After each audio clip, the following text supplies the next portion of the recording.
और जो ये कह रहे कि गले लगा लिया, क्यों लगा लिया, कॉम्प्रोमाइज क्यों कर लिया, भाई उसने सारे ठाकुरों को गाली दी। तो भैया जब तुम कहाँ थे जब मैं मुंबई जा रहा था कि बहसाबाजी हुई, तो भाई वहां क्या हुआ होगा कि वहां पुलिस को आना पड़ा, कुछ तो ऐसा हुआ होगा। तो आखिर क्यों राजवीर सिसोदिया अपने समाज के कुछ लोगों के ऊपर काफी ज्यादा गुस्सा हो गए। दरअसल आप सभी को एजाज खान और राजवीर सिसोदिया की कंट्रोवर्सी के बारे में तो पता होगा, जिसकी कुछ क्लिप वायरल हो रही है जिसमें राजवीर सिसोदिया एजाज खान से गले मिल रहे हैं। एंड उसी क्लिप को लेकर कुछ लोग ये कह रहे हैं कि तुम एजाज खान से गले क्यों मिले, जिस पर राजवीर सिसोदिया ने बताया कि जब वो एजाज खान से मिले तो सभी चीजें रिकॉर्ड नहीं होने दी गई एंड कुछ चीजें ऐसी हुई जिसके बाद पुलिस आई और पुलिस ने ही एजाज खान और राजवीर सिसोदिया को गले मिलने को कहा था। बाकी उन्होंने काफी सारी चीजें रिवील करी और जिन लोगों को किसी चीज का बुरा लगा उनसे माफी भी मांगी। तो सबसे पहले तो भाई देखो चीजें खत्म करा दी महाराष्ट्र पुलिस ने, और जितने भी ठाकुर पेज मुझे फॉलो करते हैं या राजपूत हमारे भाई प्यार करते हैं, ठाकुर राजपूत एक ही चीज है, उनको बहुत बहुत शुक्रिया। और हमेशा आप लोगों ने सपोर्ट किया है, हमेशा प्यार दिया, उसके लिए बहुत बहुत शुक्रिया। और कहीं मुझसे कोई गलती हो जाती है तो कहो यार बेशक इन्फ्लुएंसर हूँ, फॉलोअर्स हैं मिलियंस में, लेकिन हूँ तो इंसान ही ना कहीं कभी कभी मैं भी गलत हो जाता हूँ। तो उसके लिए भाई मुझसे कोई भी गलती हुई हो तो सारे राजपूत भाइयों से और सारे ठाकुर भाइयों से, हमारे जितने भी हमारा समाज है सबसे भाई सॉरी बोलना चाहूँगा। और दूसरी चीज़ ये कि कुछ लोग जो अपने आप को हमारे समाज का ठेकेदार मान चुके हैं बिना वजह, लाइफ में जिंदगी में कुछ नहीं करा, सिर्फ कमरे में बैठ के दो चार बातें और उनको ऐसे लगता है कि वो हिंदू समाज के और राजपूत समाज के ठेकेदार बन चुके हैं, उनमें से कुछ ने मुझे गाली। तो भाई अब मैं बात करना चाहूंगा हमारे धर्म और हमारी राजपूत समाज के कुछ समाज के ठेकेदारों के बारे में, जिन्होंने अपने आप को समाज का और हिंदू धर्म का ठेकेदार खुद नियुक्त कर लिया है बिना कुछ लाइफ में करे, कमरे में बैठ के 4 डायलॉग मार के। उनको ऐसे लगता है कि मैंने एजाज खान को गले क्यों लगाया। भाई मेरा क्षत्रिय धर्म ये कहता है कि सामने से कोई भी इंसान अगर आपको झुके मिल रहा है, निहत्ता है, तो उसके ऊपर ना तो वार करना है और ना ही उसका अपमान करना है। भाई हम मुंबई गए, हमने मुंबई में बैठ के ये बोला कि जिसमें दम हो, मैं अकेला गया, मैंने कहा जिसमें दम हो वो मेरा बाल उखाड़ना छोड़ो, बाल छू के भी दिखा देना। उसके बाद भी वो आदमी गाड़ी से उतरते ही मेरे गले लग रहा है तो मैं तो गले ही लगाऊंगा ना, मुझे फर्क नहीं पड़ता वो कौन से धर्म का है, कौन सी जाति का है। कोई इंसान सामने से झुक के मिल रहा है, गले लग रहा है, तो मैं उसे गले ही लगाऊंगा। और जो ये कह रहे कि गले लगा लिया, क्यों लगा लिया, कॉम्प्रोमाइज क्यों कर लिया, भाई उसने सारे ठाकुरों को गाली दी। तो भैया जब तुम कहाँ थे जब मैं मुंबई जा रहा था, अगर तुम राजपूत समाज के ठेकेदार थे तो तुम मुझे भाई फोन करते और ये बोलते कि राजवीर भाई तुम दिल के थोड़े सॉफ्ट आदमी, कोई तुमसे ढंग से प्यार से बात करता तुम पिघल जाते हो, और उसने ऐसे बोला और पूरे समाज को बोला है, तो तुम मुझे फोन करते कि हम भी तेरे साथ चलेंगे। जब तो तुम भाई कोई नहीं आया कि अगर राजवीर मुंबई जा रहा तो उससे लड़ने जा रहा, या तो पिट के आएगा या बेइज्जती करवा के आएगा। तुम्हें ये उम्मीद थी नहीं, ठीक। फिर तुम ये वीडियो बनाने की ताक में बैठे थे, तो भाग के आ जाएगा या पिट के आ जाएगा। भाई दूसरे के एरिया में, दूसरे के स्टेट में जाके, दूसरे के शहर में जाके कैसे रोला जमा लेगा कोई। तुम्हें ये था कि भाई कुछ भी होगा हम बैठ के वीडियो बनाएंगे घर बैठ के, बस ऐसा कुछ हुआ नहीं, ठीक है। तो भैया जब तुम कहाँ थे, अगर तुम्हें ऐसे लग रहा था पूरे समाज को उसने बोला, तुम मुझे फोन करके बोलते कि भाई हम भी चलेंगे, हम मारेंगे उसे, तब तो तुम्हारा दम हुआ नहीं। घर वाले थे घर में बैठे कमरे में बंद हो गए, क्योंकि डायलॉग मारने का काम है तुम्हारा, बंद हो गए कमरे में। तब किसी का फोन नहीं आया मुझे कि भाई इसने पूरे समाज को बोला हम भी तेरे साथ चलेंगे, हम भी टिकट करवा रहे हैं, बता कब जा रहा, हम भी चल रहे हैं। अब यहाँ घर बैठ के बातें एक नंबर लग रहे हैं, मतलब पूरा समाज सपोर्ट में और हमेशा रहा है मेरे। तो खैर भाई मुझे राजपूत समाज के लिए बहुत प्यार है, बहुत इज्जत है और सारे लोग ही सपोर्ट कर रहे हैं, लेकिन कुछ 2-4 कीड़े जो जिंदगी में कभी गांव में न गए हूँ, दूसरे मोहल्ले में न गए हूँ लड़ाई करने, वो मुझे ज्ञान बता रहे हैं कि ये नहीं होना चाहिए था। भाई मैंने उसे एजाज को फोन करके कमरे में बुलाया, मैंने कहा मैं रूम में हूँ, यहाँ आ जा, यहाँ बात करेंगे। उसने कहा नहीं भाई नीचे आ। नीचे हम गए, वहाँ जितने लोग थे वो आपने कभी मेरे साथ ना वीडियो में देखे होंगे ना किसी फोटो में देखे होंगे। मैं वहाँ किसी को नहीं जानता था, मैं अकेला गया था अपने दम पे। मेरे साथ सिर्फ मेरा बचपन का यार त्यागी था। हम एक इवेंट में गए थे, तो वहाँ जितने भी लोग थे वो इवेंट में देखे कि क्या लफड़ा हुआ है, वो भीड़ बाहर आई है। कभी भी देख लेना आप, कोई भी इंसान कभी आपने मेरे साथ किसी वीडियो फोटो में नहीं देखा होगा। रोहित राजपूत भाई को मैं पहले से जानता हूँ, वो भी इवेंट अटेंड करने गए थे, उन्होंने भी आके बाहर आके कि भाई क्या क्या मसला है हम भी देखेंगे। उन्होंने भी वहां आके बात करी, उसको समझाया, मुझे भी समझाया। बाहर आया बंदा, गले लगा, बात हुई, बात के बाद उसने अपनी बात रखी, हमने हमारी रखी, बहसाबाजी हुई। तो भाई वहां क्या हुआ होगा कि वहां पुलिस को आना पड़ा, कुछ तो ऐसा हुआ होगा। हर चीज कैमरे में रिकॉर्ड नहीं हुई, कैमरे हमारे बंद करवा दी, भाई कोई रिकॉर्डिंग मत करो इस चीज की। पुलिस आई, पुलिस ने बोला कि भाई या तो तुम अभी यहां से थाने चलो या दोनों गले मिलो।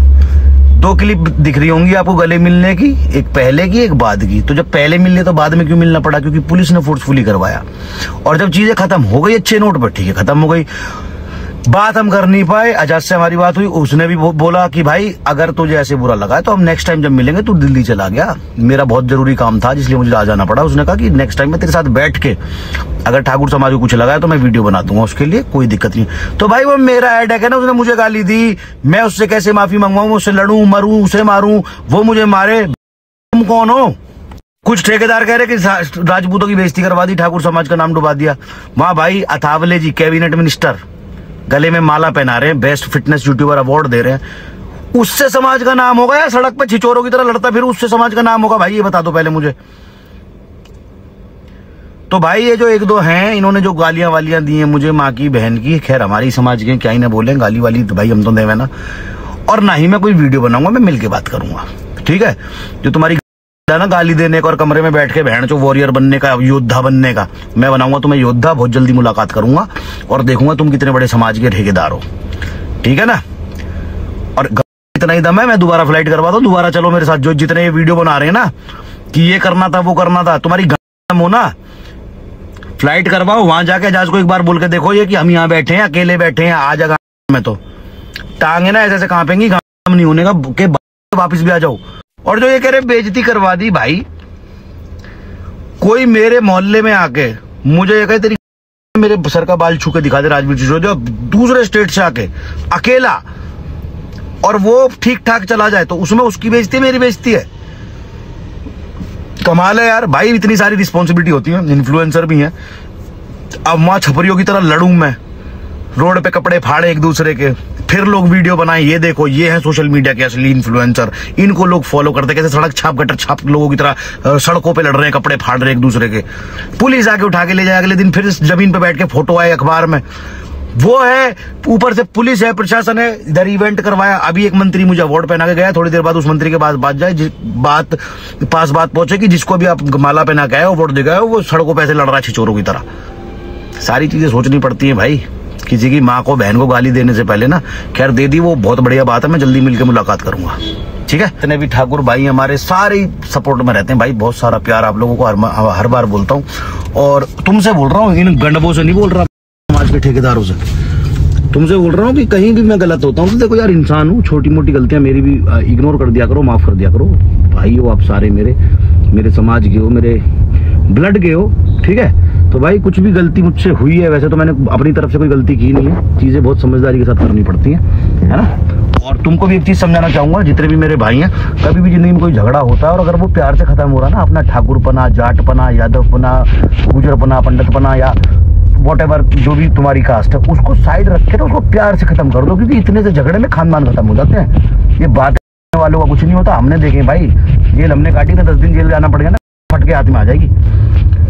कभी भी कोई भी झगड़ा है प्यार से खत्म हो रहा तो उसको प्यार से खत्म कर दो, नो मैटर किस कास्ट से है, किस रिलीजन से है। क्योंकि इतने से झगड़ों के चक्कर में बहुत भाई खानदान सफर करता है, कोई समाज सफर नहीं करता, ठीक है? तुम समाज के लिए कितना भी लड़ लो, तुम धर्म के लिए कितना भी लड़ लो, सब कहने वाली बात है, बोलूंगा बुरा लगेगा, कड़वी लगेगी बात, लेकिन कोई आता नहीं है भाई सपोर्ट में। और बाकी जो ये समाज के ठेकेदार भौंका बाकी करते हैं, तुम मुझे वीडियोस भेज रहे हो इनकी, भाई मत भेजो, एक आध दिन में डिलीट भी करेंगे, माफी भी मांगेंगे, ठीक है? देखते रहो। और अब ये मेरी लास्ट कंट्रोवर्सी थी इस दुनिया की, क्योंकि फिर पता क्या होता है, एक तो झगड़े होते हैं, खामखा दुश्मनी पालो, दूसरों के लिए बोल के, दूसरों के लिए स्टैंड लिया था तभी दुश्मनी हुई ना, फिर सबके मुंह लगो, सबसे गालियां भी सुनो, फिर कमेंटों में भी उल्टी सीधी चीजें पढ़ो, और एंड में मिलता क्या है कि भाई फेक कंट्रोवर्सी किया फॉलोअर्स के लिए। भाई मैं किसी को जवाब नहीं दूंगा आज के बाद, ना ही मैं किसी से कंट्रोवर्सी करूंगा, और मेरा लेवा है मूत किसी के लिए आज के बाद स्टैंड। आधे लोग यूं कह रहे हैं कि भाई कैरी मिनाती को तेरे मुंह पे गाली दे दी, तू बोला क्यों नहीं? मेरा मुंह तो बोला, मैं क्यों बोलूं? कैरी मिनाती मेरी बुआ का लौंडा है, कैरी मिनाती जाने और उसके फॉलोवर जाने, मैं क्यों बोलूंगा भाई? मैं वहां उससे अपनी बात करने गया हूँ, ठेकेदार बन के थोड़ी गया हूँ कैरी मिनाती का। देता रहा जिस मर्जी को गाली, मुझे क्या मतलब? मेरे लिए बोला था कोई यूट्यूबर मेरे लिए बोला था। तो भैया ये जो ठेकेदार है ना, इनसे बहुत जल्दी मुलाकात होगी, मैं देखूंगा ये समाज के और धर्म के कितने बड़े ठेकेदार हैं जिन्होंने मुझे ये बात बोली है ना कि मैं 60-84 का हूँ। मतलब ये तक बात बोल दी एक आध बदमाश ने, ठेकेदार ने, समाज के ने, कि 60-84 में पैर रख के दिखा दे, इसकी माँ बहन हम ये कर देंगे। भाई एक आध दिन में ही आऊंगा 60-84, तेरी माँ ने दूध पिलाया हो ना, का देखे तू मुझे रोक के दिखा दिया यार, तुझे भी सेम डायलॉग मार रहा हूँ, मेरा बाल ऐसा छू कर दिखा दिए, ठीक है। अपने समाज के हैं, खैर राजपूत समाज के, क्या गलत बोलूं क्या गंदा बोलूं, पर मिल के बात करूंगा। और आज के बाद जैसे मैंने बताया भाई, मैं कोई किसी कंट्रोवर्सी में नहीं पड़ूंगा। बाबा हाथ जुड़वाए सोशल मीडिया की बदमाशी, ना तो मैं कोई बदमाश ना मैं कोई क्रिमिनल। कोई मुझसे प्यार से बात करता है, खत्म करता है चीजों को, तो मैं खत्म कर देता हूँ भाई। मुझे गुंडा बनने कोई शौक नहीं है, मुझे गैंगस्टर बनने कोई शौक नहीं है, मुझे क्रिमिनल बनने कोई शौक नहीं है। मेरा करियर बहुत अच्छा चल रहा है, मेरे माँ बाप बहुत खुश हैं, मेरे माँ बाप मुझ पर बहुत प्राउड फील करते हैं। और जो ये ठेकेदार बन रहे हैं, समाज के बहुत बड़े धलेड़ बन रहे हैं, उनसे भी कह दूं, तुम्हारा दम हो ना, मैं दम हो, तुम्हारी माँ ने तुम्हें दूध पियाया हो, कभी जिंदगी में कभी भी दूसरे स्टेट में जाओ और दूसरे धर्म के इंसान से इस तरह से पंगा लेके देखो, और अकेले वहां जाके गांड में दम रखो कि माँ अकेले जा सको और उसके सामने खड़े हो सको। नो आइड, तुम्हें कोई आइडिया नहीं है कि सामने से 10 आ रहे हैं, 20 आ रहे हैं, 50 आ रहे हैं, 100 आ रहे हैं, बस फोन आया, आ गया हूँ, आजा। मुझे एक रील है ना जिसमें फोन पर बात करते हुए राइट में जा रहा हूँ, वो आजाज ही आया मिलने, मुझे नहीं पता कितने 100 आए, 200 आए, 500 आए, फिर भी गया ना, मुँह ना जाके दिखाना, तब मानूंगा बहुत बड़े धलेड़ हो। वैसे इस सब पर आपकी क्या राय है मुझे कमेंट में जरूर बताना, और अगर आप लोग मेरी इस वीडियो पर नए हो तो वीडियो को लाइक करके चैनल को सब्सक्राइब याद से कर देना।